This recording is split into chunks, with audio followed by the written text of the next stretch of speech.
De las excepciones. De las excepciones. Ok, gracias Walter, gracias Pablo, gracias, no sé quién más habló, no lo vi, disculpe. ¿Tienen alguna duda con eso, jóvenes? Fácil, ¿va? De mi parte no, licenciado. Gracias, Pablo. Sí, está fácil, la verdad. Obviamente recordémonos que las excepciones, como dijimos, son los mecanismos de defensa y pues obviamente son los medios con que cuenta la parte demandada en este aspecto para poder hacer valer su derecho. Vimos ya la incompetencia, pues obviamente ya creo que la tenemos clara. La litispendencia, espero yo les haya quedado clara, si no, pues con mucho gusto podemos platicar. La demanda efectuosa. Bien, esta excepción, para los que tuvieron la oportunidad de leer, dígame, Joseph, buena tarde. Buenas tardes, Lick. Fíjese que tengo la duda con incompetencia, si solo puede ser planteada hasta en los 3 días después de haber sido notificado o en cualquier parte del proceso. Sí, de hecho tiene que ser planteada dentro de los 3 días que hacía notificada para efectos de que el juez... Hay muchos abogados, esa es una muy buena pregunta, hay muchos abogados que lo que hacen es venir y plantear la incompetencia hasta el día de la audiencia.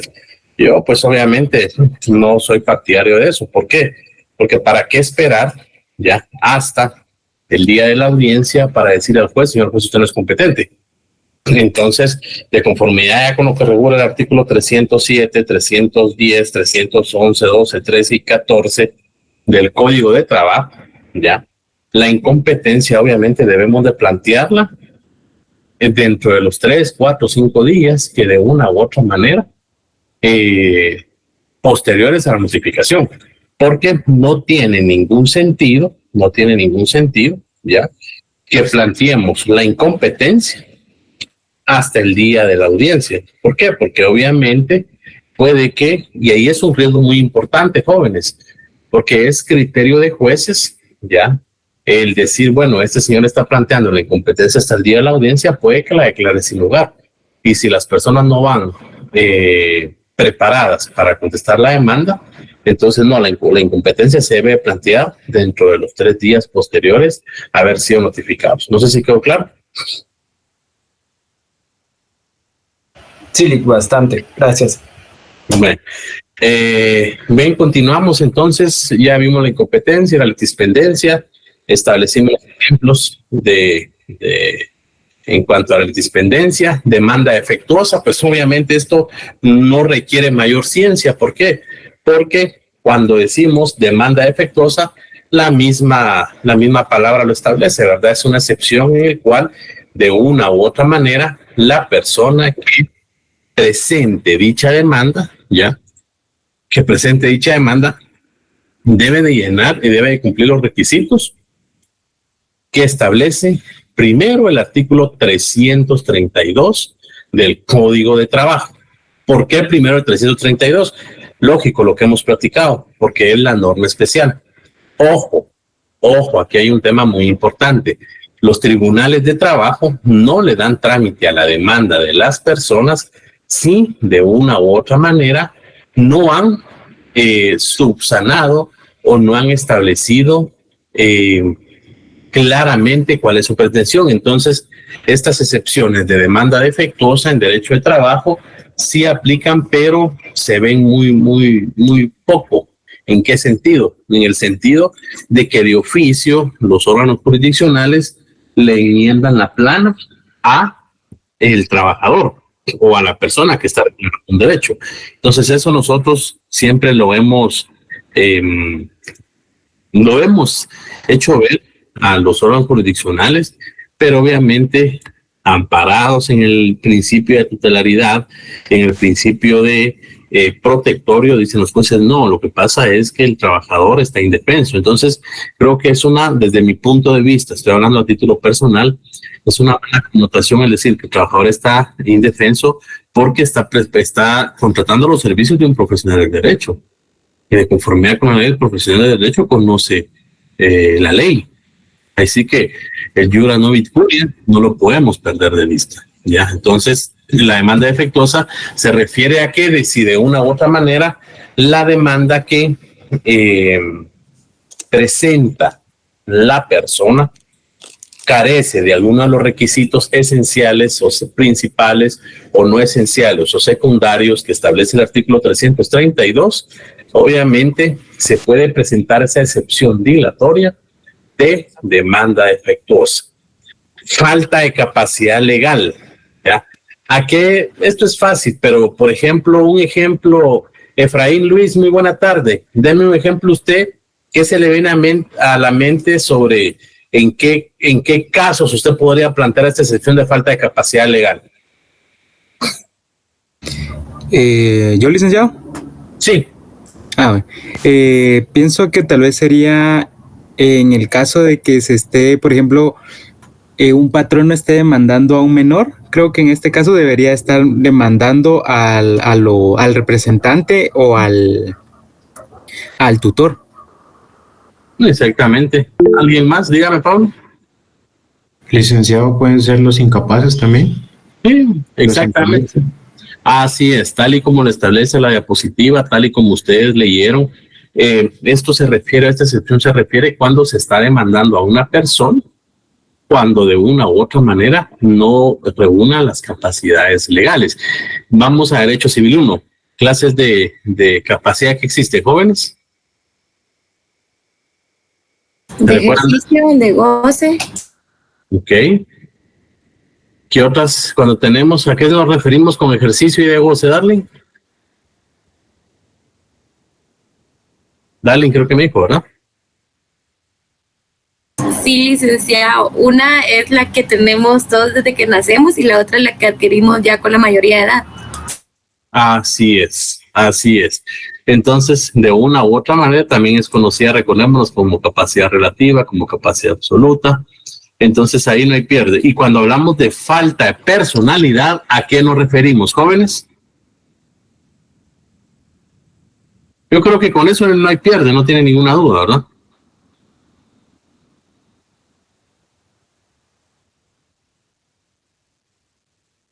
Bien, cuando hablamos de falta de personalidad, pues obviamente la misma palabra lo establece, es cuando se está demandando a una persona que no tiene esas calidades y cualidades necesarias para que de una u otra manera pueda venir y comparecer en juicio correspondiente, ¿ya? Ahí hay que tener mucho cuidado con la falta de personalidad, con la falta de personería, porque no es lo mismo la falta de personalidad. Recordémonos que ahí vamos a recibir la personalidad. ¿Qué es la personalidad, jóvenes? Derecho Civil 1.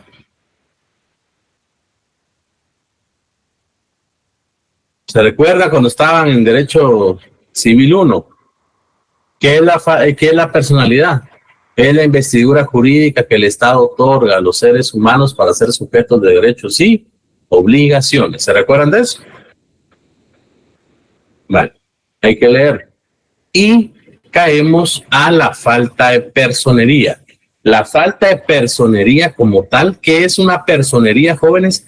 Es el documento o es la representación, más bien, que tiene un ser humano cuando ejercita, ¿ya?, en nombre de una persona jurídica, ¿me explico? O de una persona individual, ciertos derechos. Aquí estamos hablando estrictamente, si nos vamos al plano personal, estamos hablando de los mandatarios. ¿Se recuerdan de eso ustedes? Y cuando hablamos de las personas colectivas, obviamente estamos hablando de los representantes de entidades, sociedades anónimas, jurídicas, o los representantes de las organizaciones sindicales. Cuando nos presentamos o cuando de una u otra manera sabemos que, por ejemplo, presenta la demanda a título personal un representante de un sindicato y dice, actúo en nombre de el sindicato tal y tal, así es, darle los representantes legales, actúo en nombre del sindicato tal y tal, ¿ya? Obviamente ahí procede una excepción porque de una u otra manera está actuando a título personal o se está acreditando de manera personal, atribuyéndose o arrogándose calidades de una organización que no le ha facultado para tal. ¿Me explico? Entonces, esas son las excepciones que de una u otra manera se utilizan o se presentan frecuentemente en derecho de trabajo. Pero como obviamente eso ya lo van a ver ustedes, y estas excepciones, no sé si tuvieron la oportunidad de leer las excepciones que les supliqué que leyeran en el 116 del Código Procesal Civil Mercantil, ahí regula otro tipo de excepciones. Estamos hablando de la excepción de falta de cumplimiento del plazo o de la condición que estuviera sujeta a la obligación o el derecho que haga valer. Esto es fácil y sencillo. Aquí, el mejor ejemplo que podemos poner para efectos eminentemente laborales es en derecho colectivo. Por ejemplo, la clasificación del derecho procesal del trabajo, ¿cuál es, jóvenes? Individual y colectivo. Así es, Pablo. Y cuando nos referimos a colectivo, ¿a qué nos referimos, Pablo? A entidades, instituciones y algo así no recuerdo. Así es, pero específicamente, si hablamos del derecho procesal, dígame, María José. ¿Los sindicatos, Lee? Marley. Sí, pero cuando hablamos de derecho procesal del trabajo, ¿a qué nos referimos? Si estamos viendo derecho procesal del trabajo 1, ¿qué es lo que estamos viendo ahorita, jóvenes? Todo el procedimiento ordinario o todo el proceso, perdón que repita, o todo el tema procesal del derecho individual. Y cuando hablamos del derecho procesal del trabajo 2 o colectivo, estamos hablando de todo el proceso colectivo. Estamos hablando del proceso de conciliación, el proceso de arbitraje, la vía directa, ya, el arreglo directo, pero esta excepción se puede presentar muy fácilmente en derecho colectivo. ¿Por qué? Porque recordémonos que dentro de las clasificaciones, ¿se recuerdan que ya vimos las clases de conflicto que hay? ¿Qué clases de conflicto hay, jóvenes? No sé si lo vimos con ustedes.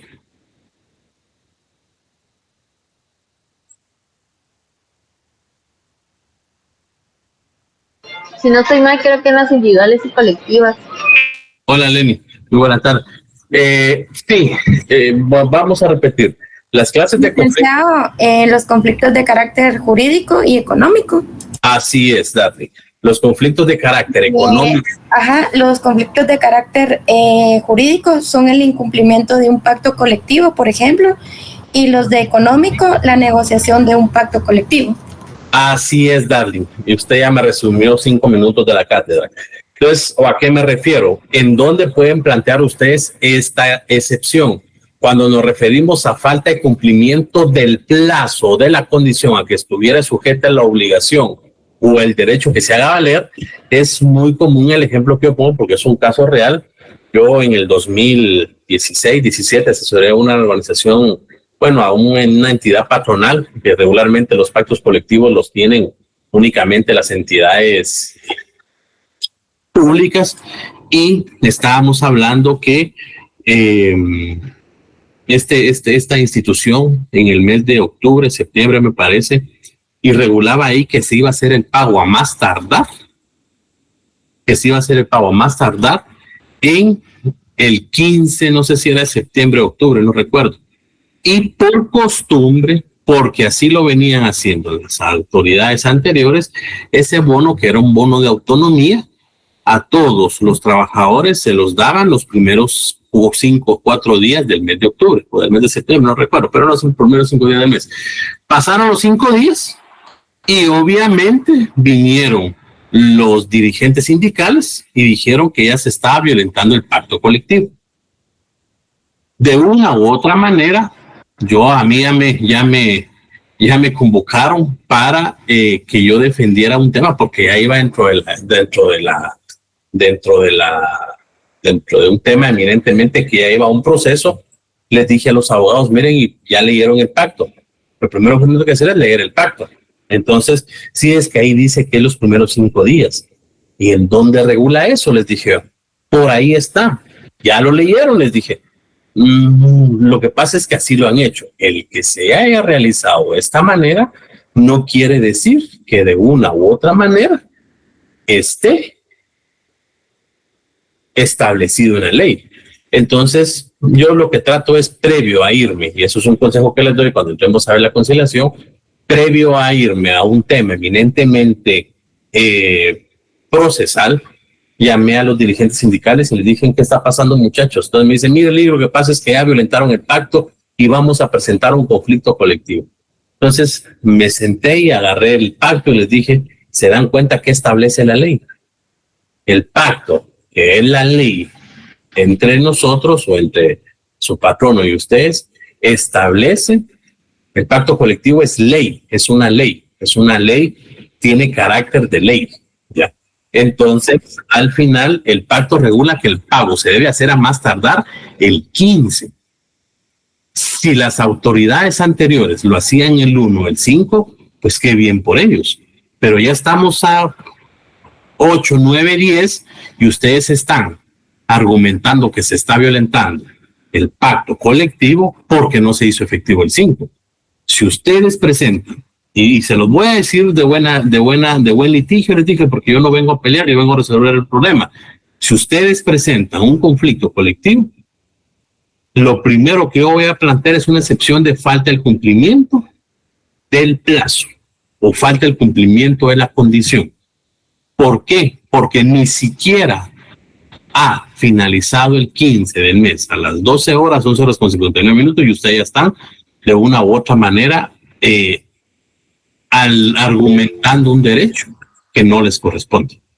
Entonces me costó, ahorita voy a decir, me costó hacerlos entrar en razón porque al final incluso ellos consultaron, pues, o sea, ellos consultaron, me imagino que con algún su cuate juez, y me dijeron: mire, ya consultamos, si nos ingresamos, si usted presenta eso, pues sí le va a pegar. Es que no se trata de pegar, se trata de que estamos en ley. Primero, Alcira, después Joseph, por favor. Gracias, licenciado. Buena tarde. Respecto a lo que está argumentando, licenciado, disculpe, yo entiendo que un pacto colectivo firmado con las autoridades, me refiero a la Universidad de San Carlos porque ahí es donde yo trabajo, es una ley interna que hay que respetar. Y si en algún articulado, así como usted lo menciona, dice que un pago de alguna bonificación, por decirle algo, se tiene que hacer efectiva los primeros 5 días del mes, como usted lo argumenta, tienen que hacerlo de esa manera, porque así está estipulado en el pacto colectivo. Aunque la ley diga que tienen hasta el 15 del mes para hacerlo efectivo, ya hay una autorización, ya está como le dijera yo, establecido en el pacto, que es en los 5 días, no hasta los 15 días como está en la ley. No sé si me doy a entender. Entonces, es distinto al caso que usted disculpe. Entonces, para mí sí estarían infringiendo las autoridades si no hacen efectiva los beneficios a los trabajadores según lo indica el pacto colectivo, porque fue firmado para ambas partes y así fue acordado. Claro, pero el ejemplo que usted me está poniendo es contrario a lo que yo estoy explicando, porque yo mencioné que en el pacto de esta institución decía que el pago se iba a hacer a más tardar el 15 y ellos, por costumbre, porque así lo hacían las autoridades anteriores, el pacto llevaba como 2 años.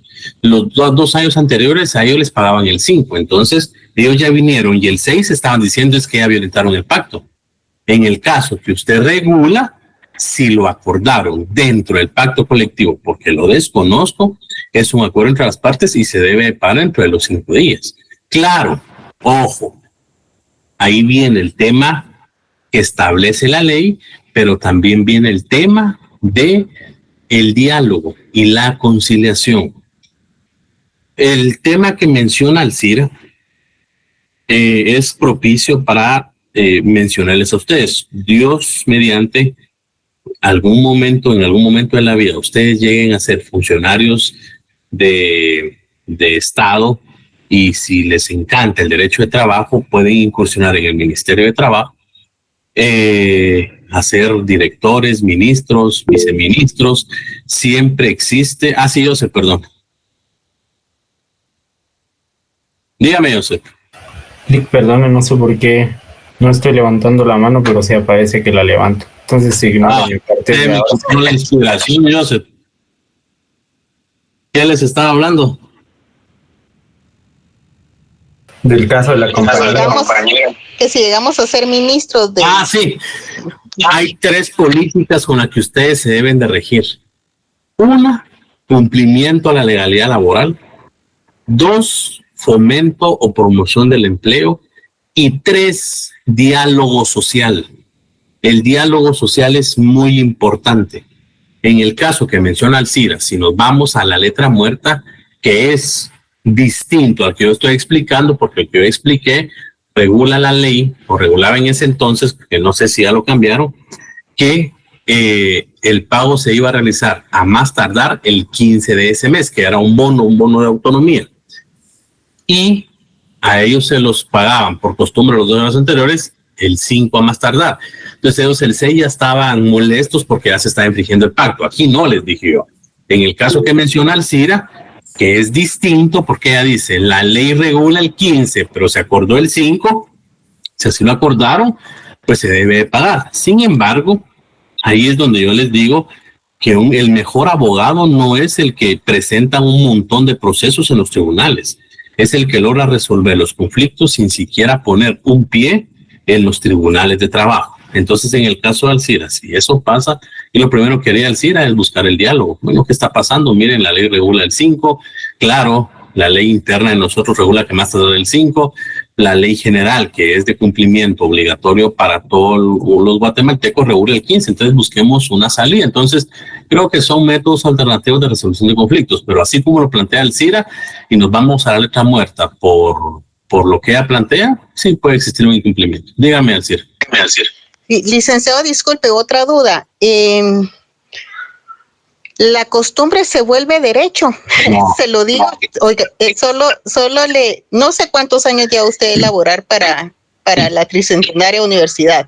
¿Qué manda? Pero, por ejemplo, para la Universidad de San Carlos, pero como ejemplo, en diciembre, que ya vienen todos los pagos y nosotros terminamos en noviembre, no sé si usted se acuerda que en las fechas que nos daban todas las prestaciones que corresponden al mes de diciembre.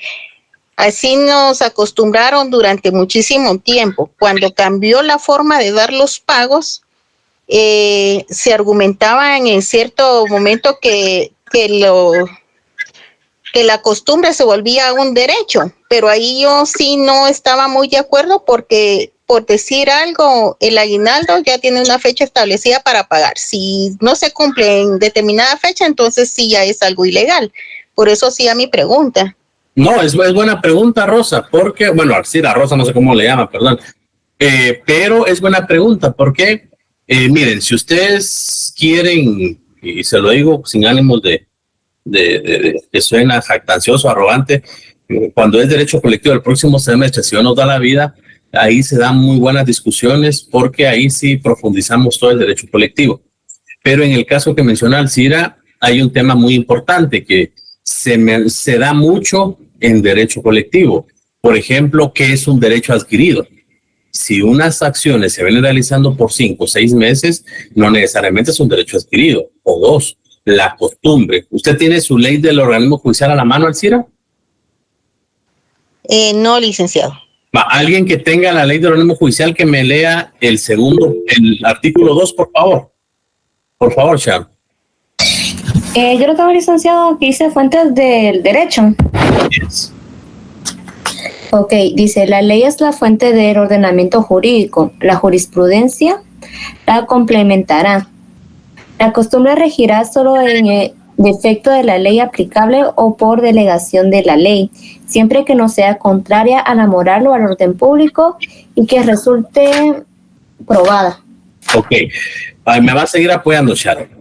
La costumbre regirá solo en defecto de ley aplicable o por delegación de la ley. Dos condiciones importantes, siempre que no sea contraria a la moral o al orden público y que resulte probada. Vayámonos al artículo 15 del Código de Trabajo, por favor.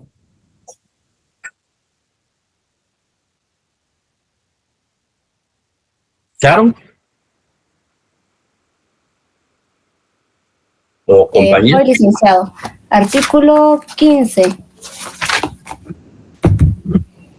Dice, los casos no previstos por este código, por sus reglamentos o por las demás leyes relativas del trabajo, se deben resolver. En primer término, de acuerdo con los principios del derecho de trabajo. Haremos ahí, por favor, Sharon. Disculpe, en primer término, por los principios del derecho del trabajo. Ojo, principios del derecho de trabajo que los encontramos en los considerandos del Código de Trabajo, es decir, que están plasmados en una norma. Si no existieren principios plasmados en una norma, continuemos, por favor, Sharon. Según el término con los principios de derecho de trabajo. En segundo lugar, de acuerdo con en segundo lugar, disculpe, pero es muy importante remarcar eso, dele.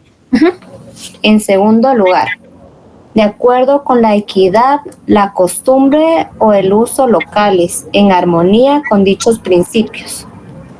Y por último, de acuerdo con los principios y leyes de derecho común. Gracias, Sharon. Entonces, nos establece tres preceptos. Uno, conforme a los principios que están plasmados en una ley.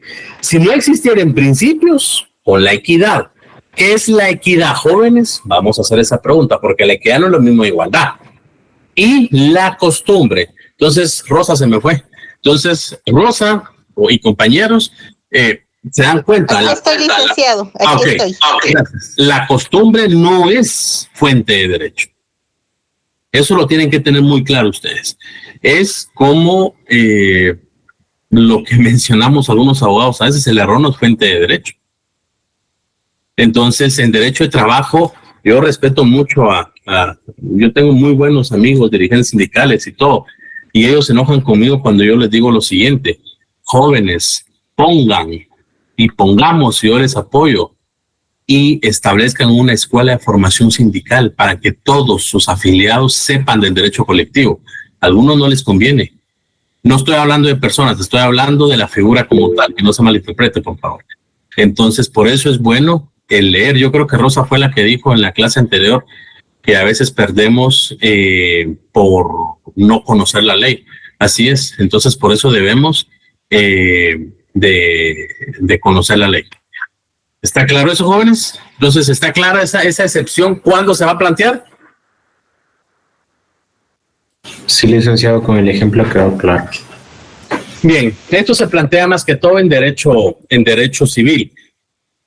Gracias. La caducidad, bueno, pues obviamente la caducidad entendemos conforme el decaimiento de una facultad procesal que no se ejercita entre un plazo determinado. Eso pues obviamente en derecho procesal civil y mercantil ya lo van a ver ustedes cuando estén viendo las excepciones correspondientes. Se recuerdan que eso ya lo vimos nosotros.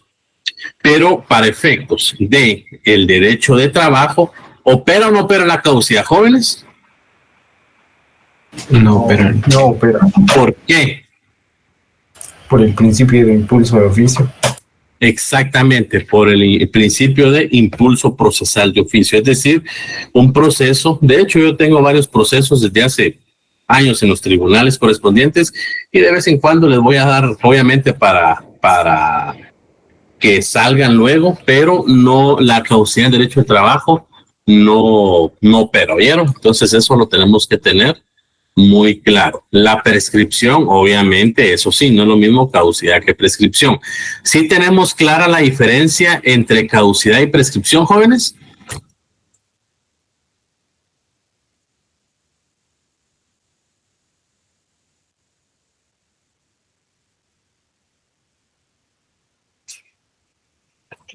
Jóvenes, ¿se recuerda que esa pregunta ya la hicimos? Si no recuerdo mal, Creo que la prescripción era para liberarse de una obligación y la caducidad es por la falta del cumplimiento de una obligación. Más que el cumplimiento es por la falta de seguimiento a un proceso obviamente ya establecido. De una u otra manera, yo les recomiendo que puedan leer ustedes del artículo 588 al 591, ya, 92 más que todo. En el 593, porque la caducidad opera más que todo para las otras áreas del derecho, están los efectos de la caducidad. Y la excepción o las excepciones del principio o al principio de caducidad están muy detalladas en el artículo 589. Eso yo soy muy respetuoso. Dígame, N. Licenciado, no sé si estaré en la correcto, pero la diferencia entre caducidad y prescripción es que la caducidad es cuando caduca la acción de una norma, en una norma adjetiva, y la prescripción es cuando prescribe el derecho que se encuentra en una norma sustantiva. Así es. Así es, no está equivocado. Entonces, puedan leer, por favor, los artículos que les acabo de dar para que tengan mejor comprensión. Yo soy muy respetuoso de que de una u otra manera pueda dársela para que su catedrático se los dé, porque no quiero yo meterme a temas que él ya está llevando. Y de la mano de esto, pues obviamente llevamos la excepción de prescripción. Esta excepción de prescripción, jóvenes, va a tener dos connotaciones. Se recuerdan que vimos las excepciones mixtas que operan en derecho civil.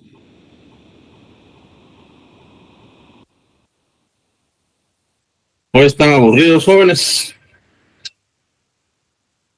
Me recuerda lo lejos, licenciado, disculpe.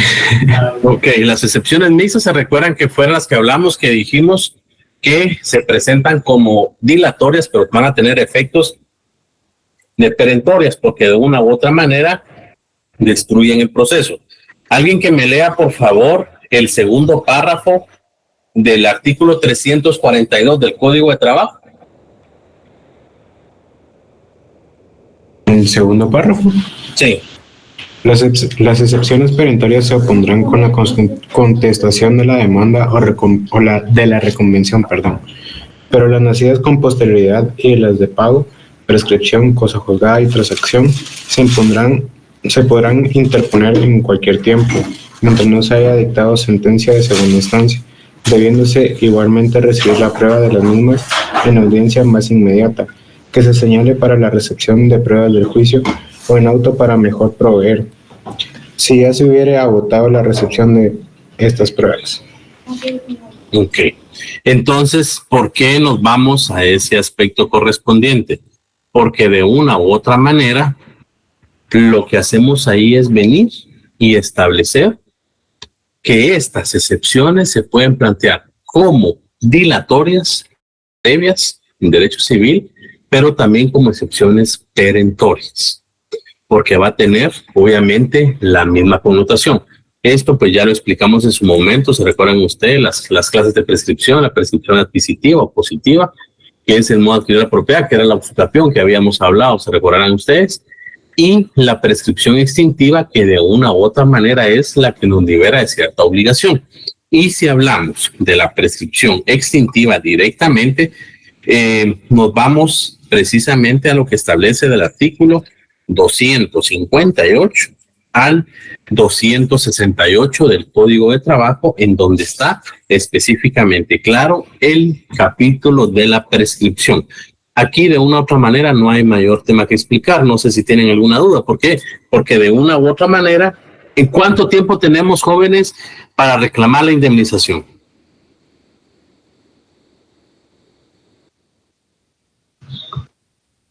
¿30 días, Lic? ¿Fundamento, Darly? Ay, licenciado, el fundamento sí no me lo sé. Lo acabo de mencionar. No recuerdo. Lo acabo de mencionar. ¿Qué artículos acaba de mencionar, Lenny? 342, ¿no?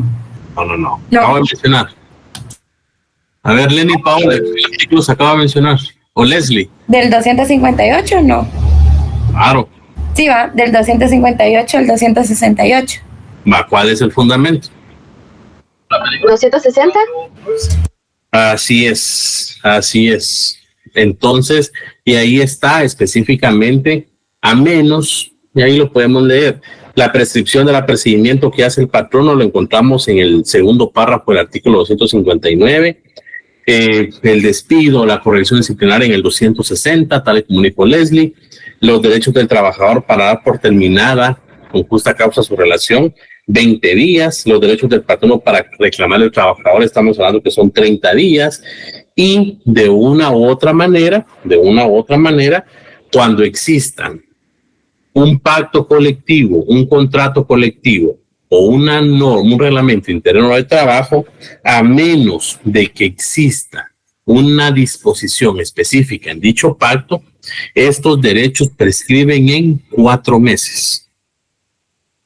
Los derechos inmersos en estos pactos o en estos, estamos hablando de los beneficios, por ejemplo, si se les va a otorgar, qué sé yo, un bono, 3, 4 bonos al año, porque si hablamos de las prestaciones irrenunciables, eso lo encontramos en el artículo 264, que regula que prescribe en el tiempo de 2 años. Entonces, no confundir eso, por favor, que si el pacto colectivo regula, porque se acostumbra, yo le digo a mis amigos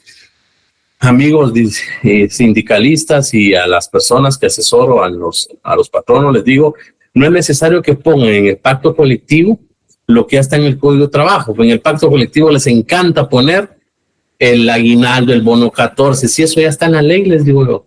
Porque hay algunos que existe confusión, porque me dice, pero si la ley regula 2 años y aquí regula 4 meses, entonces ¿cuál aplicamos? 2 años, hombre, no hay pierde, digo, por eso no lo pongan. Solo pongan ahí un artículo que regula que los derechos establecidos en la ley se cumplirán de conformidad con establece la misma, punto. Pero el tema es que hay algunos abogados que dicen, bueno, como aquí dice que son 4 meses, porque hay algunos pactos que de una u otra manera no regulan una ley, en 4 meses prescribe. Eso no es así. Prescribe en 2 años, ¿oye? Dígame, Lenny. Buenas tardes, licenciado. Tengo una duda. Entonces, en caso de una indemnización universal que esté en el pacto colectivo, ¿se tiene un término para reclamarla de 4 meses? Esa es una muy buena pregunta. Yo le digo que sí. Porque si existe una indemnización universal, ojo, ¿por qué? Porque es una norma establecida en una ley interna. Es un derecho. La indemnización, Leslie, ¿es un derecho irrenunciable o es un derecho sujeto a comprobarse? ¿Está sujeto a comprobarse? Así es. ¿Por qué? Porque la indemnización no es una prestación irrenunciable. Si esa indemnización universal ya se traslada, o más bien rectifico, si esa indemnización se traslada a un pacto colectivo como una indemnización universal, ya deja de ser una pretensión sujeta al cumplimiento de una obligación o una pretensión sujeta a que pueda ser establecido un juicio a un derecho ya establecido en una norma. Y por lo tanto, por ser un derecho establecido ya en la norma, pasa a ser parte de la gama de derechos irrenunciables de los trabajadores. Pero como la ley regula 30 días y el pacto colectivo va a regular cierta cantidad, pero si no lo regula, prescribe en 4 meses. Tal vez me extendí un poco, ¿verdad, Leli? Pero sí quería hacer esa explicación porque es una muy buena pregunta. Prescribe en 4 meses si es indemnización universal. Gracias, licenciado. ¿Alguna duda? Bien. Dígame, Johnny. Licenciado, buenas tardes, ¿me escucha? Sí, Johnny, buenas tardes. Me disculpe, sé que siempre le escribo, pero es que me pongo a grabar las clases, entonces mi micrófono no sirve. Entonces ahorita tuve que buscar mi celular para poder, hablar. Sí, es por eso. Pero vea, solo tengo 3 cuestionantes. La primera con respecto a la pregunta que hacía Joseph, y usted contestaba sobre lo de la incompetencia, la excepción dilatoria de incompetencia. Él venía y decía de que si únicamente se podía dentro de los 3 días, y usted le contestaba de que o sea, dentro de los 3 días de notificada.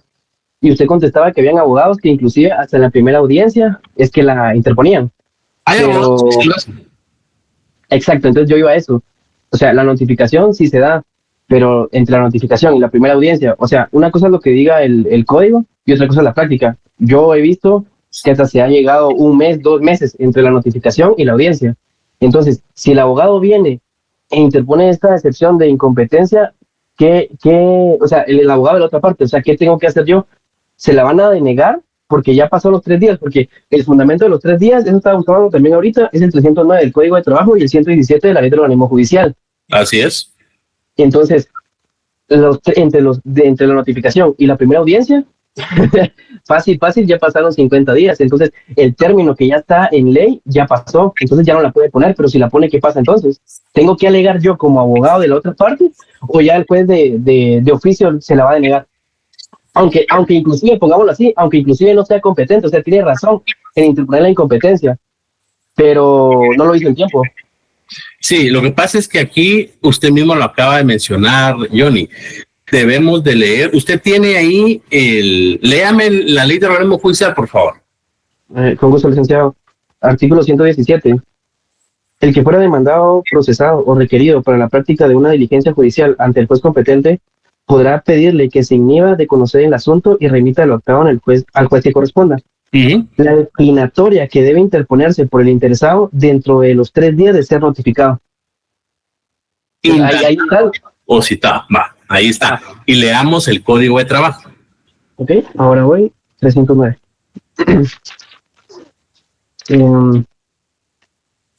A veces está un poco más largo. Son la parte conducente. Ok, perfecto. Los últimos, prácticamente casi las últimas 3 líneas. Pidiéndole que dirija exhorto al otro para que se inhiba de conocer el asunto y de remita los autos. En ambos casos debe plantearse la cuestión dentro de los 3 días de notificado. Así es. Entonces, ¿qué es lo que pasa, Johnny? Que esos 3 días de notificado, lo que pasa en la práctica es, viene y lo que hacen algunos abogados, que yo no comparto el criterio, pero lo respeto porque son responsables por sus acciones, es que dicen, es que mira, pasa un mes lo que usted está explicando, pero yo no le veo tanta complejidad. ¿Por qué? Porque si la demanda fue presentada hace 3 meses y me notifican el día de hoy, para que la audiencia sea en 2 meses, ¿cuándo empieza a correr mi plazo, John? Desde hoy, pienso yo, desde que lo notificaron. ¿Desde hoy? ¿Hasta cuándo? Bueno, hoy es miércoles. Creo que sería hasta el lunes, ¿no? Hasta lunes. Entonces, ahí empiezan los 3 días. Por eso es lo que les digo, que hay que conocer el derecho de trabajo. Porque los abogados que lo presentan hasta la audiencia, ¿por qué creen ustedes que el juez les dice que no, John? Porque está en ley el tiempo. Porque está. Pero por eso consultaba. ¿Es el juez el que de una vez de oficio se las deniega o yo como de la otra parte tendría que como que interponer alguna otra excepción? Consulto, sí. Perdón. Lo que pasa es que esa es una buena pregunta también. De oficio, fíjense que antes, por ejemplo, estamos hablando de 10, 15 años, va a depender del criterio del juez, porque ahora todos son criterios. Los jueces, iura novit curia, el juez conoce el derecho. Usted acaba de leer el artículo 117 de la Ley del Organismo Judicial y el 309 del Código de Trabajo. El juez de entrada, disculpen la palabra, o el juez desde el momento que se presente el día de la audiencia debe denegarla. ¿Por qué? Porque ya está fuera de ley el abogado que pretenda hacer la presentación de excepción de incompetencia. No sé si me explico. Por eso es que yo les decía al principio, se debe de presentar dentro de los 3 días. ¿Por qué? Porque si se presenta hasta ese momento, el juez tendría que decir, mire, ya está fuera de ley. Pero ¿qué es lo que pasa en la práctica? Hay algunos abogados que ahí es donde se ha tergiversado el derecho, y no es que yo sea muy cuadrado, pero si la norma es clara, el artículo 309 regula que se debe presentar dentro de los 3 días correspondientes de haber sido notificado, y el 117, que es la ley general para todo, el juez tendría que hacerlo oficio, pero ¿qué es lo que hacían muchos abogados? Me violentaron mi derecho de defensa, me violentaron mi derecho de petición, mi derecho consagrado en la Constitución, que es el derecho de petición. ¿Por qué? Porque decían es el artículo 28, yo puedo pedir la autoridad de resolución. Entonces, ¿qué es lo que hacen algunos jueces? Preséntemela pues, le doy trámite y la otra parte que invoque. Eso no tendría que ser así. Entonces, algunos jueces de entrada dicen no al lugar porque el 309 es claro. Establece cuándo se debe presentar la incompetencia. Y usted tuvo suficiente tiempo, señor, para poder haber presentado la incompetencia. Otros jueces que son más benevolentes dicen, bueno, con base al derecho constitucional de defensa y el derecho de petición, le damos a trámite para ver qué dice la otra parte. Entonces a uno le toca que echarse el speech, ¿va? Y yo cuando me toca eso le digo al juez, señor juez, estamos en una audiencia en donde se va a conocer la pretensión de una u otra manera de la parte que estoy representando. En este caso, con mucho respeto, le digo a usted que existe el principio de iura novit curia, en donde establece que el juez conoce el derecho, y usted, conforme con el artículo 309, de oficio tendría que haber denegado esta excepción porque ya no está en tiempo. Entiendo que por las sentencias que han existido y por los casos anteriores, no solo en este juzgado, sino en toda la República de Guatemala, en donde han invocado que si ha violentado el derecho de defensa y el derecho de petición, usted le dio trámite. Por lo tanto, señor juez, le solicito que, en virtud de no cumplir con el registro que establece el artículo 309 y 117 de la Ley de Ordenamiento Judicial, se declare sin lugar la incompetencia. Pero uno lo tiene que alegar en esos casos. Yo no sé si me doy a entender, Johnny, o lo enredé más. No, sí, está bien, licenciado. Eso sería lo primero. Ahora, lo segundo. Con respecto a esto que usted decía, que el error no crea derecho. Sí, criterios, ¿no? Pero, bien, desde mi punto de vista, el error y la costumbre sí crean derecho, pero no en todas las ramas. Es únicamente en el derecho laboral, porque es por eso lo bonito de lo laboral. El error, las situaciones que haga el patrono, crean costumbre laboral. O sea, sí, se podría decir que el error no crea derecho, sí, en las demás ramas, pero en derecho laboral sí, o así lo veo yo. Usted nos comentaba una vez un caso sobre de que el ¿cómo se llama? El de recursos humanos pagaba la indemnización cuando despedía. Sí. ¿Se acuerda? Sí. Entonces, yo me recordaba que había visto una vista pública cuando usted lo dijo en clases, pero no me recordaba cuál. Y buscar en la página de la Corte de Constitucionalidad cuesta un poco. Pero la logré encontrar, y en esa vista pública y al final de la sentencia se decía que el error y lo que haga el patrón en este tipo de aspectos crea costumbre laboral. O sea, esta vista pública, si quieren lo puedo buscar y lo puedo poner aquí en el chat, establecía de que a 5 personas en el 2002 les habían dado la indemnización por renuncia, y que del 2002 al 2016 hayan habido 300 casos en donde el patrono no había pagado la indemnización por renuncia. Entonces, ¿qué pasó? Llegó el 2018, por así decirlo, y llegó una trabajadora llamando a esos 5 casos del 2002. ¿Qué hizo el abogado del patrono? Mencionar de que no podía haber costumbre laboral. ¿Por qué? Porque habían 300 casos en donde él no había pagado indemnización por renuncia, y que esos 5 habían sido 5 casos aislados que por gratificación del patrón él había decidido pagarle al trabajador la indemnización. ¿Qué pasó al final?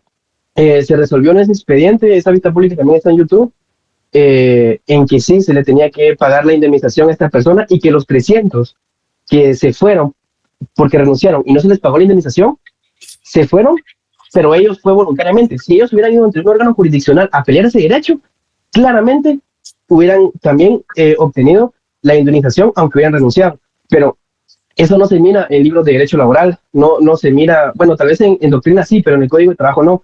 Entonces, por eso la importancia de también leer un poco de doctrina laboral y también la jurisprudencia tanto de la Corte de Constitucionalidad, y si se quiere ver más allá, de la Corte Interamericana de Derechos Humanos, ¿no? Pero lo voy a dejar aquí en el chat, y si usted lo pudiera ver, licenciado, créame lo que se lo agradecería bastante. Yo no sé si estoy equivocado. No, dele. Muy buena aportación, dele. Por favor. Yo veo que usted es un poco patronalista, por así verlo, ¿no?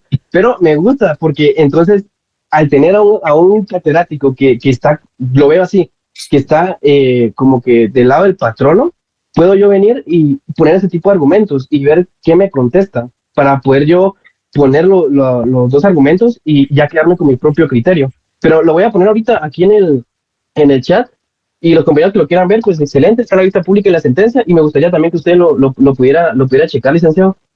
No, gracias. Desde mi punto de vista, en derecho laboral sí hay costumbre laboral, desde mi punto de vista. Gracias. No, vea, todas las aportaciones y vea, Johnny, así como usted aportó, yo les rogaría que todos aporten. Es lo que de una u otra manera yo he estado pidiendo durante las clases, porque las clases se vuelven, no clases, sino se vuelven una discusión. Cuando hablamos a discusión, nos referimos a un debate, pero en la mente tenemos que discusión es, como decimos coloquialmente, alegar. No, la discusión es debatir con fundamentos legales. Dos, ellos, pues obviamente llevo años en esto y no es que yo sea patronalista ni laboralista. Yo soy, obviamente, yo defiendo a muchos trabajadores, pero también defiendo a muchos patronos y he estado de ambos lados. Lo que sí, y usted lo acaba de decir, aquí habemos 74 personas conectadas, hay 74 criterios, y por eso es que de una u otra manera nadie tiene la razón o la verdad absoluta. Pero si nos vamos a la interpretación de la ley, como diría usted, tomo sus palabras, desde la experiencia que yo he tenido como abogado laboralista, tanto de trabajadores como de patronos, la ley se debe cumplir. Y el decir que de una u otra manera el error es fuente de derecho de trabajo, estaríamos de una u otra manera vulnerando un Estado de Derecho. ¿Por qué? Porque sí es cierto, yo defiendo a muchos trabajadores y les digo a los trabajadores, miren muchachos, hay que hacerlo de una u otra manera, pero también existen límites a esos derechos. Todos tenemos derechos, pero también tenemos obligaciones. El que se haya dado de una u otra manera un caso, una sentencia, en este caso puede que sea, obviamente, el criterio de esa corte. Recordémonos que en Guatemala, el sistema de justicia en Guatemala se viene abajo cada 5 años porque cambian los magistrados de la Corte de Constitucionalidad, de la Corte Suprema de Justicia, de la Corte de Apelación. Entonces, no se respetan algunos criterios. 2, cuando yo les mencionaba a ustedes que nos ha tocado, y a mí me tocó algunos casos todavía cuando defiendo a trabajadores y existe una simulación laboral per se, al principio nos topábamos con una pared o una pared sin puerta, porque nos decían, no, aquí no hay simulación laboral. Entonces, sí defendíamos esos derechos. Entonces, desde mi punto de vista, claro, tendría que ver eso, y si usted lo puede compartir, se lo voy a agradecer mucho. Tendría que, de una u otra manera, ver cómo se dio esa vista, si fue en la Corte Suprema de Justicia, si fue en la Corte de Constitucionalidad, ya, para ver específicamente qué fue lo que pasó, cómo se dio. Pero si nos vamos a la letra del derecho o a la letra de la norma, pues obviamente debe existir un estricto respeto a la legalidad. Y por 5 casos, desde mi punto de vista, que se pagó indemnización, no puede venir y pagársele una indemnización a 300 trabajadores, porque entonces, ¿en dónde dejamos el principio? Yo tal vez con esto que digo va a generar molestia en algunos alumnos, porque dirán, este licenciado es patronalista. No, yo simplemente veo este punto de vista desde la academia. Y si van a ser ustedes abogados, ustedes tienen que ir creando su propio criterio, ¿ya? Y tienen que ir respetando el criterio de los demás. Pero ahí es donde debemos de establecer el derecho, el interés. Recordémonos que el interés particular va a ceder ante el interés general. Entonces, ¿qué es lo que va a pasar ahí? ¿Qué es lo que habíamos hablado? En el caso que yo les dije que de una u otra manera embargaban la cuenta de un ex trabajador, la cuenta de la empresa por un ex trabajador que demandaba.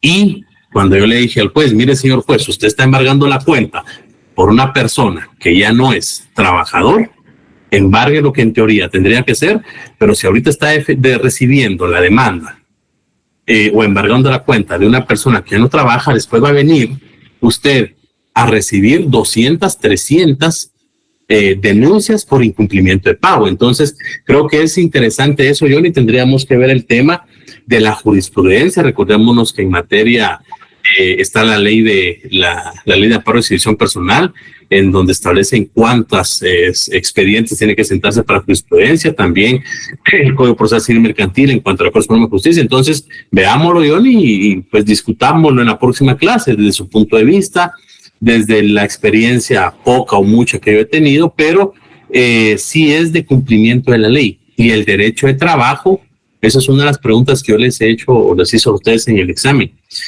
¿Qué era la jurisdicción privativa? O sea, sí se defiende el trabajador. Cuando les pregunté quién da el trabajo, ¿se recuerdan ustedes de esa pregunta cuando le dije quién da el trabajo? Y todos dijeron el patrono. No, el patrono no da el trabajo. El que da el trabajo es obviamente el trabajador, porque él da su fuerza de trabajo como tal. Entonces, veamos ese expediente, pero no sé, tal vez me atrevería a decirle que si es una sentencia o es un solo proceso, es cuestionable, porque si existe jurisprudencia, es como la jurisprudencia que de una u otra manera se creaba con la simulación laboral. Habían 1 o 2 casos que decían no, pero ya cuando fueron muchos casos, contestes en muchos casos, de una u otra manera, se creó jurisprudencia. O es lo que les decía con el protocolo de San Salvador. En Guatemala vamos a tener que trabajar mucho los abogados que estamos en esto y ustedes pues que se van a ir incorporando progresivamente a trabajar en la readmisión en el trabajo, porque no es lo mismo una readmisión que una reinstalación. Pero muy buen análisis, Johnny. Si nos puede compartir, se lo voy a agradecer y lo vemos y lo discutimos. Tarea para todos el próximo lunes. Entonces, sí. Va a ser que no me quieran. No, es que no se trata de que no lo quieran, Johnny. Miren, yo creo que, miren, yo tengo uno conoce jóvenes, disculpen lo que voy a decir, yo le digo, pues, hubieron pocos, creo que fueron 4 o 5 personas que sacaron 30 en el examen, y Johnny fue uno de ellos, ¿verdad, Johnny? Sí, licenciado.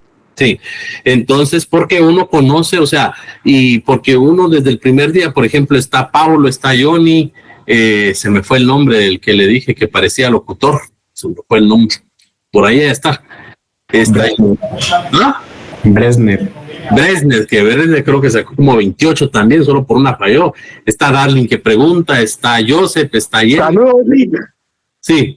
Está, o sea, yo ya tengo identificados específicamente quienes participan. Está, Dios, vamos a ver, está Andrea, no, está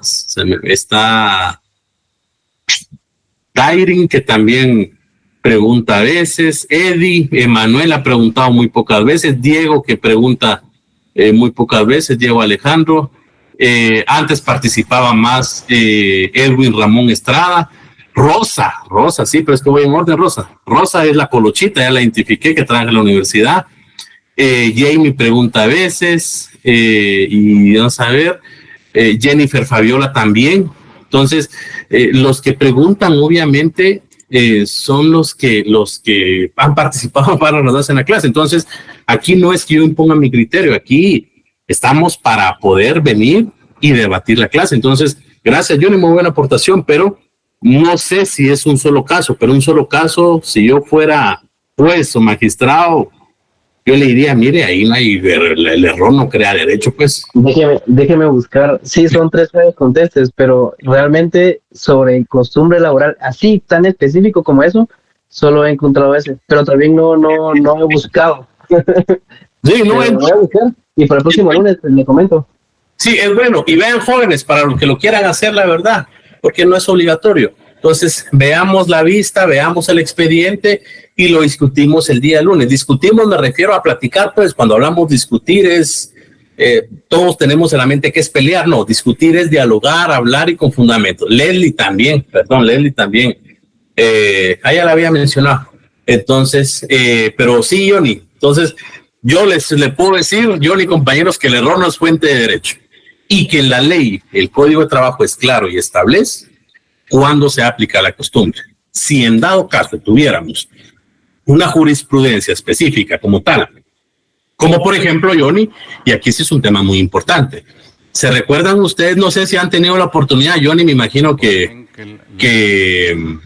que sí. Yo ni creo que me dijo que su papá era abogado, ¿verdad? O fuese, no sé.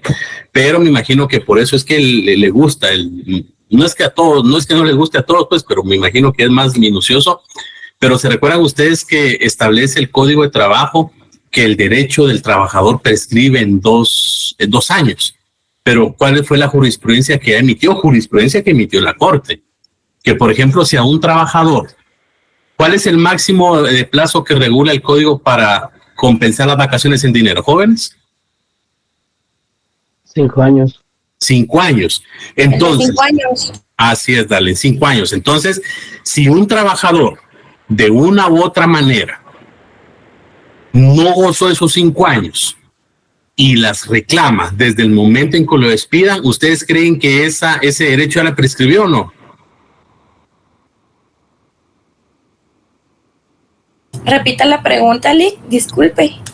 Por ejemplo, si usted lleva trabajando en una empresa 8 años y de los 8 años obviamente finaliza la relación laboral, pero durante 5 años anteriores usted no gozó vacaciones. La ley regula que son compensables hasta 5 años, ¿ya?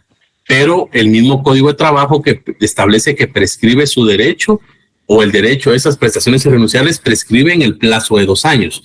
¿Usted cree que puede reclamar 5 años o 3 años nada más porque ya le prescribieron los otros 2? Perdón, 2 años nada más o los otros 3 no porque ya le prescribieron. Así se le entendió, licenciado, pero y eso vamos a lo mismo, sí, no es el Código de Trabajo, sí, volvemos al mismo tema, nos vamos a la jurisprudencia de la Corte de Constitucionalidad. Sí, es el ejemplo que quiero dar.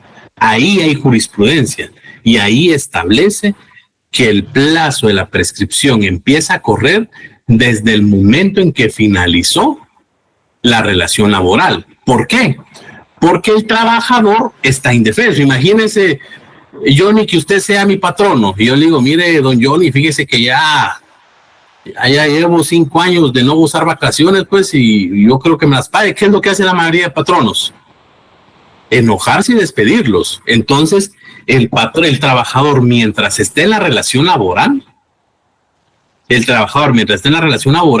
se ve imposibilitado por temor y por esa descompensación económica que existe entre patrón y trabajador para poder reclamar esos derechos. Por eso es que la Corte de Constitucionalidad ya emitió jurisprudencia en donde regula que el derecho de los 2 años comienza a correr a partir de que finalice la relación laboral.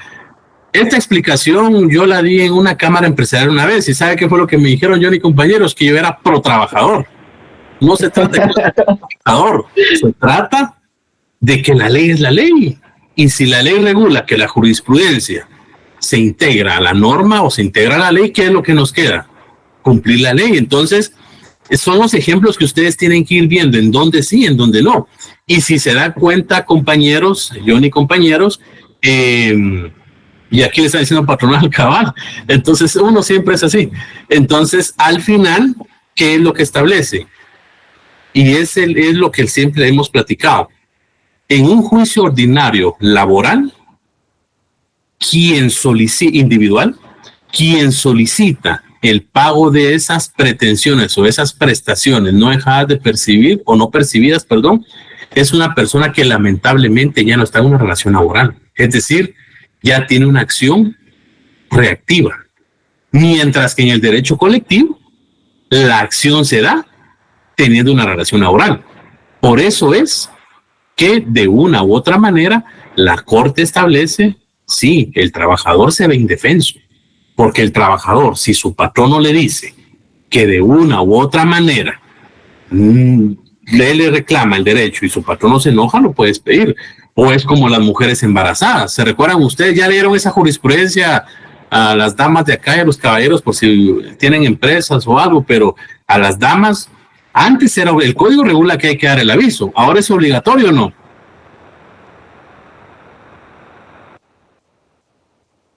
¿Qué dicen ustedes? ¿Es obligatorio o no dar el aviso que está embarazada la mujer?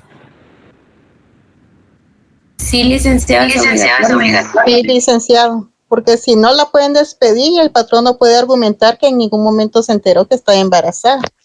Así es, pero no es necesario que lo dé. No es necesario que lo dé. ¿Por qué? porque se está violentando la vida privada del trabajador. Entonces, es necesario, la ley regula, pero no es necesario porque hay jurisprudencia de eso. No es necesario ni obligatorio dar el aviso de que está en estado de embarazo. El patrón no dice, es que yo no sabía, sí señor, pero se da el aviso como un tipo de, para la redundancia, de aviso y decirle, mire, pues le informo que estoy como formalidad, tal vez. Exacto, como formalidad. Pero ¿qué es lo que pasaba antes? El patrón no se enteraba, o por, como usted sabe cómo son, bueno, no sé cuántos de acá han trabajado en una entidad privada, pero así es, Rosa. Yo le estoy diciendo así es y vamos con las cámaras, van a decir que soy pro trabajador, pero al final es parte del proceso, uno va a estar siempre en esta esfera. Pero, ¿qué es lo que les iba a decir? El tema es que se enteraba el patrono por rumores de trabajadores que estaban embarazados, lo primero que hacía es despedirlos. ¿O qué es lo que pasa exactamente en las maquilas? Eso pasaba mucho en las máquinas, Darling, y también me va a apoyar Rosa, que cuando se forma un sindicato, ¿por qué se hace en silencio? Porque nada más se entera el patrono que está formado un sindicato y manda a despedir a todos.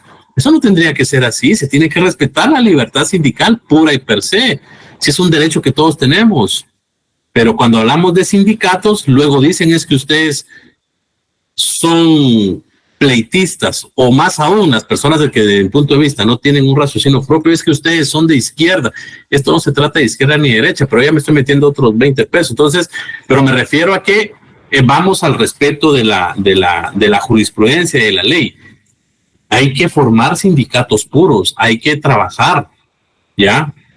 Yo defiendo a los patronos para allá, Willy, pues hay que encontrar los procesos, o sea, yo defiendo patronos, trabajadores, y es más, yo con mis clientes que asesoro patronalmente, ellos me dicen que, y se les cuento tal vez ya una cosa privada, intimidad, ellos me dicen que yo soy muy trabajador, porque yo a mis clientes, y por si les sirve a ustedes, yo a mis clientes, lo primero que, cuando me contrata alguien nuevo, lo primero que realizo es una auditoría laboral, o el due diligence que le llaman. Ahora utilizan términos en inglés, pero son auditorías laborales. Y ahí lo que les digo yo, mire, usted no está en ley. Y empezamos a crear normas, empezamos a ver, eso se llama un sistema de administración del trabajo. Así de sencillo. Porque ¿qué es lo que quiero yo? Lo que busco yo con mis clientes es llevarlos a que tengan un certificado de buenas prácticas laborales. Y eso no es que yo sea personalista, sino simplemente si ellos cumplen con la ley, están cumpliendo con el trabajador. Entonces, el derecho de trabajo eso es lo bonito del derecho de trabajo, jóvenes. Pero vamos al tema de la jurisprudencia. Entonces, gracias, Johnny, por aportar. Al que quiera, por favor. De igual manera, yo les voy a preguntar al azar, porque gracias a Dios, el lunes ya vamos presencial, entonces no me pueden apagar la cámara, me pueden decir no tengo señal. Entonces, el lunes ya en la clase vamos a discutir, es el expediente 2404-2019, ¿verdad, Johnny? Sí, licenciado, y muchas gracias, le agradezco bastante. No, para servirle. Creo que lo enredé más, pero no es que sea ni patronalista ni nacionalista, sino simplemente esa es mi posición, respeto a la ley. Dura lex. Entonces, sí, pero hay que leerlo. Entonces, vamos a la excepción de cosa juzgada. ¿Qué es la excepción de cosa juzgada, jóvenes? Eso ya lo hemos hablado. La cosa juzgada no es otra cosa, va a la redundancia, más que obviamente no poder venir, y ahí están los artículos 155, la ley del orden judicial, que establece que hay cosa juzgada cuando la sentencia es ejecutariada siempre que haya identidad de personas, cosas, pretensión y causas o razón a pedir. Personas, cosas, pretensión y causa o razón a pedir. Se tiene que cumplir con esos 4 requisitos. Si se cumple con esos 4 requisitos, realmente hay cosa juzgada. Entonces, ¿qué es lo que procede? Lo que procede es venir y establecer, bueno, entonces, si me está demandando otra vez por la misma razón, señores, yo lo que hago es presentar la cosa juzgada, decir, señor juez, este caso ya fue ventilado en el juicio tal y tal. Entonces, no tiene ninguna razón de ser. Porque, ¿cuál creen ustedes? Ya lo hablamos en clase, pero aquel día les dije, el sentido de establecer esta excepción de cosa juzgada es que la persona que ha sido condenada o absuelta en juicio tenga la certeza jurídica que no se le va a estar demandando una y otra vez, porque imagínense ustedes si Lenny Paola viene y me demanda a mí y no le gusta la sentencia, me va a ir a mandar a otro. Entonces me va a mandar en los 16 juzgados que existen, 15 juzgados que existen, hasta que le salga una sentencia favorable a ella. Y si el municipio de Guatemala no se la da, hay personas que se van a denunciar o a demandar hasta los departamentos. Entonces pasa, aunque usted no lo crea. Entonces ese es el sentido de la cosa juzgada. Entonces creo que ahí no hay mayor cosa que explicar. Y la transacción. ¿Qué es la transacción, jóvenes? Ahí está. La transacción es una excepción como tal, en donde se presenta, bueno, la transacción, si nos vamos específicamente a lo que establece el 116 del Código Procesal Civil y Mercantil, la encontramos en el en el numeral 11. Pero la transacción, yo les recomiendo por favor que lean del artículo 2151 en adelante, el cual regula que la transacción es un contrato por el cual las partes, mediante concesiones recíprocas, deciden de común acuerdo algún punto dudoso o litigioso, evitan el pleito que podría promoverse o terminar el que está principiado. Ya. El 2152 de dicha norma establece que las partes tengan capacidad para disponer de lo que sea objeto de la transacción, que las cosas o cuestiones de las cuales se transigue, sean dudosas o litigiosas y que las partes se prometan, cedan o den algo recíprocamente. Y que eso es qué es lo que pasa, la transacción, y ahí esto lo desarrollo yo más cuando hablamos de la conciliación, porque la transacción sí es una excepción que se puede presentar, pero ¿cuándo se presenta la transacción? En donde viene Brezhnev y Rosa, y Brezhnev demanda a Rosa porque es su ex patrono, y Rosa le dice basta, bueno, pues hagamos una transacción y finaliza el proceso. Y resulta que Rosa viene y sigue con el proceso. Entonces Brezhnev dice, bueno, señor juez, yo ya presenté, y entonces le presento una excepción de transacción. ¿Por qué? Porque hagamos un acuerdo con ellos. Pero regularmente la transacción en derecho de trabajo no aplica, o sea, está vigente, sí positiva, pero ¿qué es lo que hacemos nosotros cuando tenemos un caso? Ojo, cuando yo estoy defendiendo a un patrono, le digo, mire, busquemos el acercamiento con el trabajador. Hay que negociar con él. Entonces, llegamos a un acuerdo correspondiente, firma el desistimiento.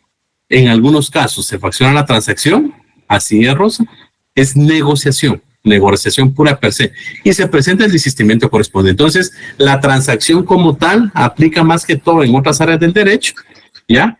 Pero está como excepción. Esto se da así, solo si no se da un acuerdo, porque siempre, recordémonos que hay puntos litigiosos. Entonces, en una negociación per se como tal, sí deben de tener ustedes conocimiento en eso. Entonces, les recomiendo que lean del 2151 en adelante para establecer los puntos de la transacción. Pero en derecho de trabajo la transacción muy poco se ve, muy poco, porque lo que hacemos los abogados es presentar directamente los desistimientos correspondientes. No esperamos hasta llegar a una audiencia y presentar la transacción, porque no tiene ningún sentido. Solo estaríamos haciendo perder a nuestro cliente tiempo, ¿ya? Y pues nuestro tiempo también. Entonces, pero tendría que mencionarla porque ahí está. Y la excepción de arraigo, esto ya lo vimos. Y si el demandado fuera extranjero o transeúnte, sea también excepción previa a garantizar sanciones legales, costas, y perjuicios. Aquí, la mejor experiencia que yo doy, a mí hace años me contrataron en una asociación en donde son unas asociaciones deportivas, en donde ellos contrataron a muchos extranjeros. Entonces, ahí sí existe una relación laboral per se. Yo les dije, miren, aquí están haciendo todo malo, pues, porque si son trabajadores extranjeros, ustedes le están dando órdenes y miren, solito de ellos venían y de una u otra manera presentaban la simulación laboral. Entonces, hubo un ex trabajador, una persona, un entrenador que los demandó. Y me dijeron, mire, Lick, presentemos, me demandó y opongámonos. Y le dije, mire, realmente no nos vamos a oponer, pues, pero mejor busquemos un arreglo con ellos. Pues, claro, él estaba contratado, él ganaba como creo que 90,000, 100,000 quetzales al mes en ese entonces. Llevaba trabajando 11 años, entonces su indemnización iba a ser como de 4 millones. Entonces les dije, miren, yo no hablemos con él, pero él no quiso hablar. Y le dije, mire, hablemos, negociemos. No, que no sé qué. Entonces vine y dije, bueno, entonces, ahorita voy, José. Entonces, con otros abogados les dije, mira, este caso lo hemos perdido. Hablamos con el presidente de la asociación y le dije, mire, vamos a personarnos única y exclusivamente para efectos de tener una defensa per se como tal, pero de una vez le anticipo que este caso lo hemos perdido. ¿Por qué? Porque ustedes solitos se dieron a la tarea de reunir los requisitos de la relación laboral y ahí no hay pierde. Y para efectos de Contraloría General de Cuentas, si ustedes le pagan solo así, entonces sí necesitan estar ustedes con una sentencia condenatoria para efectuarles el pago, porque si no, después les iban a iniciar procesos a ellos por parte de la Contraloría, a ustedes hasta denuncias penales. Pero lo que les quiero decir en esto es que él era argentino. Entonces él vino y demandó como tal. Y lo primero que a mí se me ocurrió fue presentar, porque ni modo, descargué el Código de Trabajo de Argentina, recordemos que allá son estados federados, y descargué el Código de Trabajo y se solicita, obviamente, cumple con los mismos requisitos. Entonces yo le presenté la excepción de arraigo. ¿Y qué creen que me dictó el juez, jóvenes? Que no procedía porque él era un trabajador indefenso y que se estaba sujeto a si era o no una persona trabajadora. Entonces, cuando él dice es un trabajador indefenso, yo inmediatamente lo recusé porque le dije, usted ya está emitiendo una sentencia al decir es trabajador, porque aquí lo que se va a establecer es una relación laboral, si existió o no existió. Pero al final ellos dicen, lo que pasa es que si bien es cierto, no tengo el Código de Trabajo de Argentina, yo le adjunté ese Código de Trabajo, esas páginas, le dije, mire, la excepción de arraigo se le debe establecer, sí, solo sí, ¿ya? Se solicita también, entonces cumpliendo con los requisitos de 117. La cosa es que me dice, no al lugar la excepción de arraigo porque él es un trabajador o es una persona que está indefensa. ¿Cómo va a estar indefensa ganando 90,000 pesos al mes? Al final, como a los 3, 4 años, condenaron a la asociación y le tuvieron que pagar como 4 millones de quetzales. Pero la excepción de arraigo en derecho de trabajo casi no opera también, jóvenes, porque los jueces tienen el criterio al decir no, porque no solo no tiene trabajo y 2, está indefenso. Aquí yo creo que para algunos estoy siendo muy patronalista. No, yo les estoy compartiendo los criterios o las experiencias que he tenido, pero para efectos de explicar la excepción de arraigo, creo que este ejemplo es muy bueno. No sé si tienen alguna duda con lo que acabo de explicar. No, Lick, por el momento todo claro. Todo claro, licenciado, en mi parte. Yo no soy patronal. Yo soy abogado, jóvenes, yo litigo. Bien, entonces, el día lunes, gracias a Dios, ya presencialmente vamos a ver la contestación de la demanda. Por favor, para el día lunes. Esto que está acá, jóvenes, yo siempre se los pongo porque es conforme el programa. Modalidades de la contestación de la demanda, el allanamiento en el procedimiento ordinario, requisitos de la contestación de la demanda y oportunidad para contestar la demanda. Todo eso lo vamos a ver el día lunes. Dígame, Verónica. Licenciado, disculpe que lo moleste. Fíjese que yo el día lunes no pude entrar a la clase, pero ya me puse al día. Pero tengo dudas sobre las excepciones perentorias. No sé si usted me podría brindar un ejemplo, por favor. Sí, por ejemplo. ¿Qué dudas tiene? Es que no entiendo. Bueno, yo entendí que... A ver, ¿cómo se lo planteo? Que son las defensas que atacan el fondo del asunto, tratando de hacer eficaz el derecho sustancial. Pero yo entendí que por eso se dice que ataca el derecho y no el proceso que consiste en la alegación, y ahí es donde no entiendo. Es fácil y sencillo. Por ejemplo, una excepción perentoria que se pone de ejemplo en todo, incluso aunque ya está el nombre, ya está muy establecido, siempre lo utilizamos, la excepción perentoria de falta de veracidad de los hechos aducidos por la parte actora. Si usted busca en el Código Procesal Civil Mercantil, Verónica también pregunta, pero ahora ya muy poco, hasta ahorita está preguntando. Si usted pregunta, si usted ve en el Código Procesal Civil Mercantil, no hay ninguna excepción con ese nombre, Verónica, porque una de las características, una de las características que tiene la excepción perentoria es que específicamente son innominadas, es decir, no tienen nombre. Y al decir falta de veracidad de los hechos adducidos por la parte actora, se refiere a que usted va a contrarrestar o va a contraatacar esa argumentación con su ponencia, ya, no su ponencia, pues con su espacio, ponencia o con su argumento, y decir con un punto de derecho, que un punto de derecho es establecido en la norma, lo que Darling está diciendo no es cierto, porque ella dice que le debo indemnización cuando aquí adjunto a usted el recibo de la indemnización. Ella dice que le debo vacaciones que no le he pagado desde hace 7 años, cuando aquí existe la constancia de que la última vacación que ella recibió, disfrutó, gozó, fue hace 1 año. Ella dice que yo la despedí, pero aquí está la constancia en donde ella abandonó el trabajo porque yo di el aviso a la Inspección General de Trabajo, ¿ya? En donde ella ya no trabajó durante 2 o ya no se presentó a la empresa durante 5 o 6 días. Entonces la excepción perentoria, Verónica, es atacar el fondo, la pretensión de ella. Es decir, si ella quiere indemnización, no porque ya se le pagó o no porque no le corresponde. Y si no le corresponde indemnización, por lo tanto, no le corresponde los daños y perjuicios. 2, otras excepciones.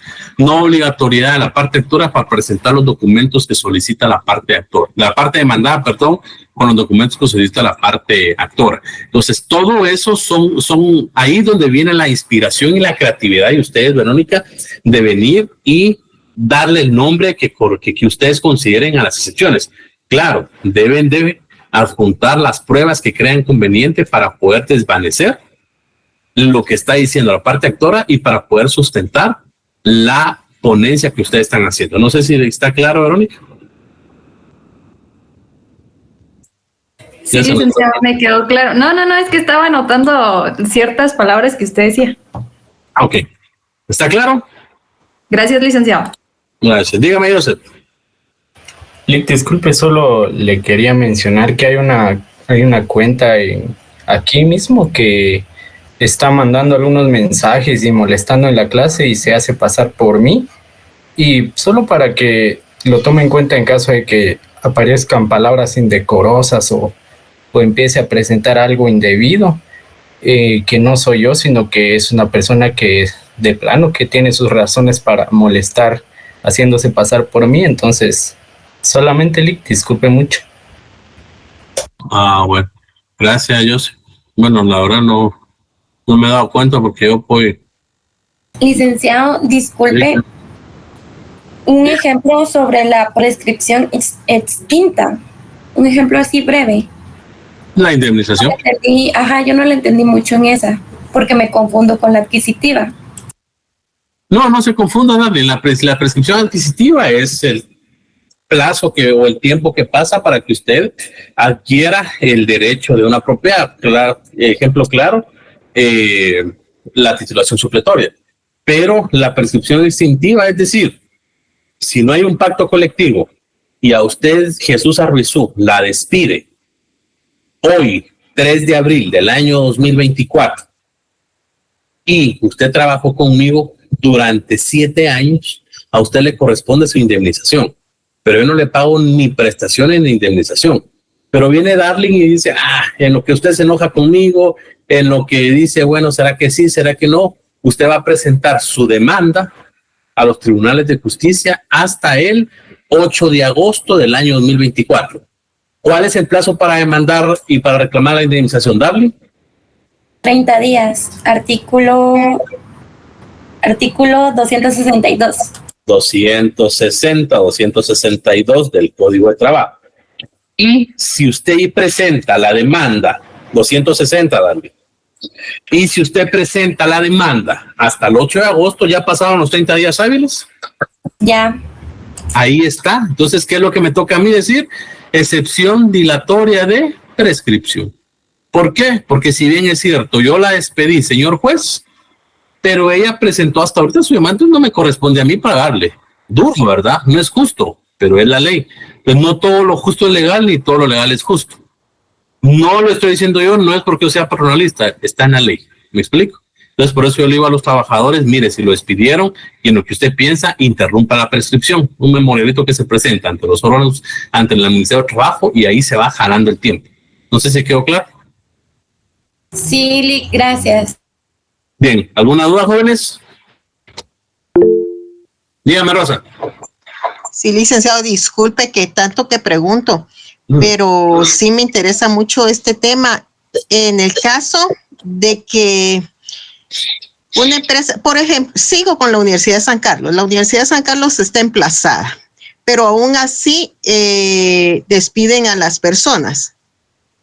Entonces, en esos casos que ya saben las autoridades que está emplazada la universidad y bueno, de primero quiero preguntarle si le puedo hacer la pregunta, porque en el curso anterior al licenciado Vidal lo ponía en una situación complicada por ser docente de la Universidad de San Carlos. ¿Puedo continuar con mi pregunta? Miren, no es que pueda continuar o no, simplemente yo lo que hago es dar resolver la cuestión desde el punto de vista académico. Ok, excelente. Si usted quisiera una asesoría. No necesito asesoría. Porque no la podría dar yo, de mi parte, en una cátedra, dar una asesoría personal. No, exacto, tiene toda la razón. Y al licenciado Vidal, mis respetos, muy buen docente y no tengo nada que decir en contra de él. Pero lo que yo iba es que... no pongan la universidad, la institución está emplazada y despiden a los trabajadores. Tienen que pedir autorización. Así es. Y otra, licenciado, usted argumentaba que cuando una mujer está embarazada no tiene la obligación de notificar al patrono que está embarazada. Pero a mí me tocó un caso donde ya llevaba esta trabajadora 3 meses de embarazo y la despidieron. Entonces logré la reinstalación, pero el argumento del patrono fue de que él en ningún momento le notificaron ni estaba enterado del embarazo de esta persona. Entonces ahí caemos en lo que usted dice, es algo personal que no tendríamos que divulgarlo, pero en algunas ocasiones sí es necesario, licenciado. Claro, pero no es, ojo, solo, y por ahí dijeron la palabra, es solo para conocimiento, pero no es un mandamiento legal. Mire, ¿por qué conocimiento?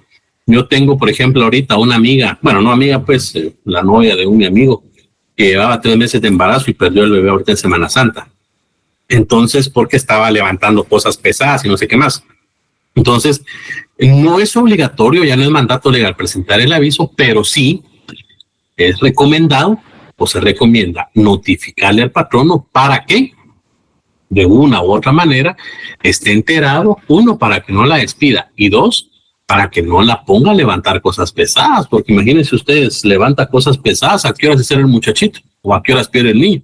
Entonces, ahí es donde lea, no sé si usted tiene esa jurisprudencia, Rosa, esa sentencia, yo la tengo por ahí, pero si no me recuerda el lunes, voy a tratar de buscarla, voy a apuntar en mi celular y se las voy a dar, pero busquen, a mí me gusta que ustedes, no me gusta, pues, no, yo les recomiendo que ustedes lean e indaguen, pero la jurisprudencia de no dar aviso precisamente va por eso, que se recomienda únicamente como forma de aviso al patrono para que esté enterado y no exponga a la trabajadora a su salud ni al bebé que espera, pues un riesgo, pero obligatorio no es. Ok, gracias, licenciado. Para servirles. ¿Alguna duda, jóvenes? Ya se desesperaron. Bien. No leí ninguna, gracias. Bien, si no hay dudas, dígame, Yoni. Bien. Si no hay dudas, por favor, si así lo consideran ustedes, la tarea que nos queda a todos es leer el expediente 2404-2019. Se meten a la página de la Corte de Constitucionalidad y lo pueden encontrar. Y vamos a discutir eso el día lunes. ¿Oyeron? Discutir me refiero a platicar, pues, no a alegar. Entonces, y vamos a tomarnos unos 15, 20 minutillos para hablar eso y continuamos. Dígame, Darly. Pero siempre usando nuestro criterio, ¿verdad, Lick? Claro. Claro, si eso se trata. Aquí ya no habemos 74, habemos 59. Y si discutimos 15 el lunes, van a haber 15 criterios, pues, y no, porque yo sea el catedrático, ustedes me van a decir sí a todo, pues, si no, ¿dónde está su criterio? Tampoco eso influye en que, no, hombre, o sea, muchos dicen es que yo no hablo porque el catedrático la va a llevar en contra mía. No, no se trata que yo la vengo, no. Lo que quiero es que ustedes expongan su criterio, porque eso sí se califica en los privados. Criterio y raciocinio propio. Entonces, con toda confianza, lo que piensen y nos miramos. Dígame, José. Disculpe, una pregunta con respecto a...